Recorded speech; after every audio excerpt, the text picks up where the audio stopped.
My name is YUAN from section 3 and I'm from group 5. So today I'm going to explain the COA-LAB 2. So I'm going to execute the question 1, 3 and 5. So for the question 1, the variable inside the program, the variable is var1 and the contents of var1 is 1.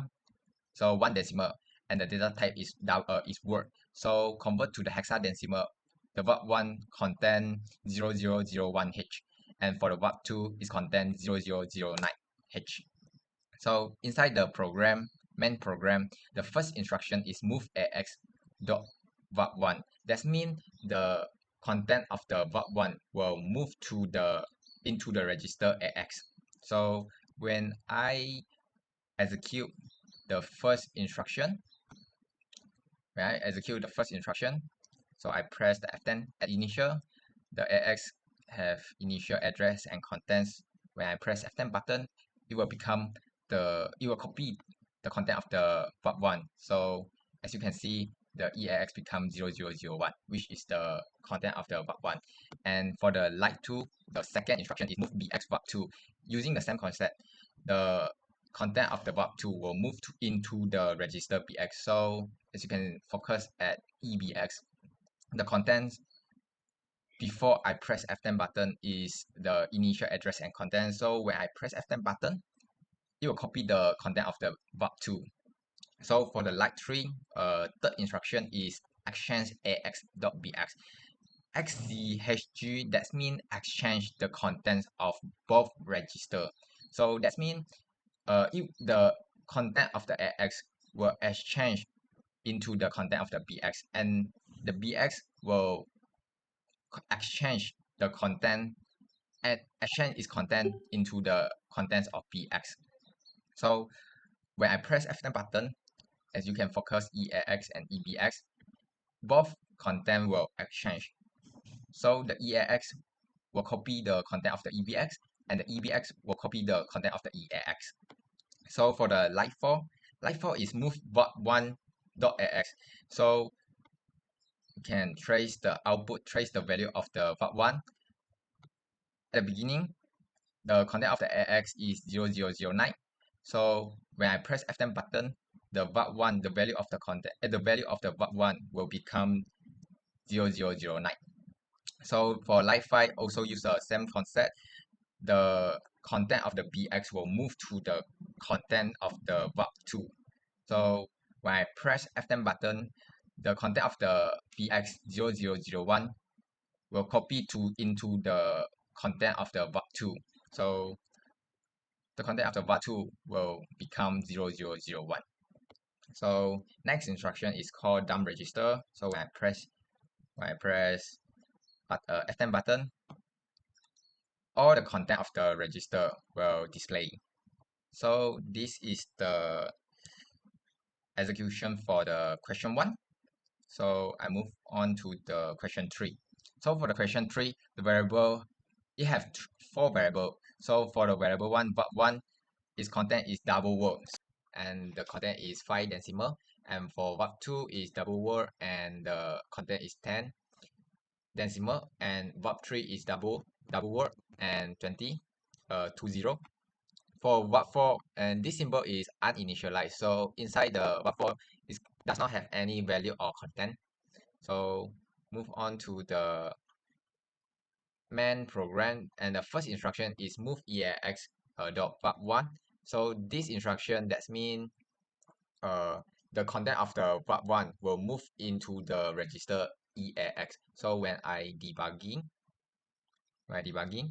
so at initialize, the EAX is the on address and on contents. So when I press F10 button, the content of value var1 will copy into the register EAX.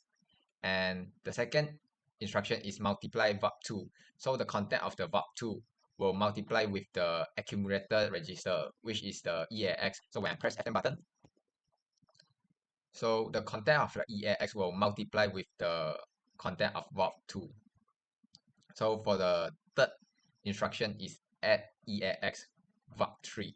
So that means the content of the EAX is added with the value of VOC3. So 0032 will add with the decimal 20. So when I press F10 button, it will become 000046. So DEC for the last instruction is DEC EAX. That means decrement the single register. So the EAX will subtract 1. So the content of the EAX, it will subtract 1 when I press F10 button. So it will change from 4 6 into the 4 5. So when I press F10 button, it will exist. So that is the whole program for the question 3. So for the question 5, it does not have any variable. So focus on the main program. The first instruction is move the x.0, and this the immediate addressing. So that means the contents of the register dx will all convert to the 0. So when I start debugging, focus on dx is here, this 2 byte. So when I press F10 button, is execute this instruction, the dx will become 0000. So for the second instruction is move ax 1000h. So that means the contents of ax, the content of ax, focus on ax, it will convert to 10000. So when I press F10 button, it will change the content of the ax to the 10000. So for third instruction is move cx. So focus on cx, this 2 byte, and this 2 byte will convert into a 0025. So when I press F10 button, it execute this instruction. The CX will change to 0025. And the next instruction is multiply CX. So the content of CX is 0025. It will multiply with the content of AX, which is accumulate register.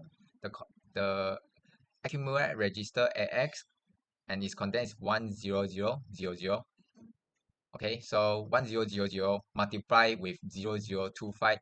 So for example, 4 byte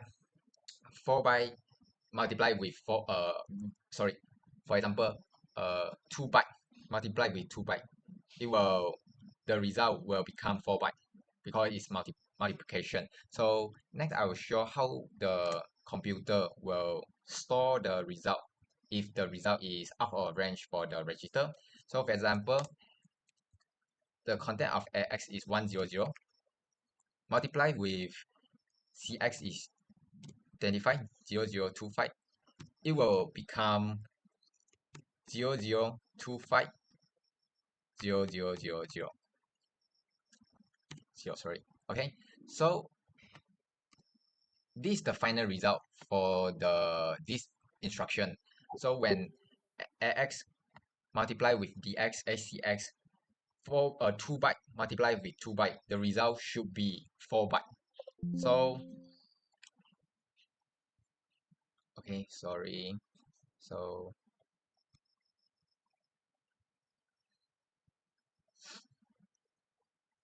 when I execute this instruction multiply CX, how the computer will save the result. So for the first neighbor, this 2 byte 5000, it will save inside the contents of AX.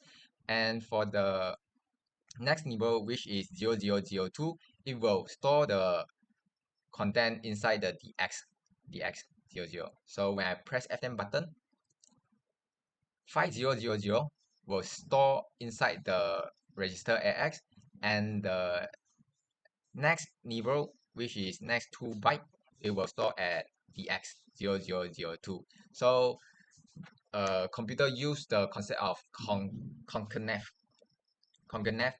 to store the result if the result is out of range from the dx for register. So when I press F10 button, register, all the content of the register will display on output. So this is the content of AX. So the AX will become 5000, and DX is used to store the overflow of the result. So the content becomes 0002.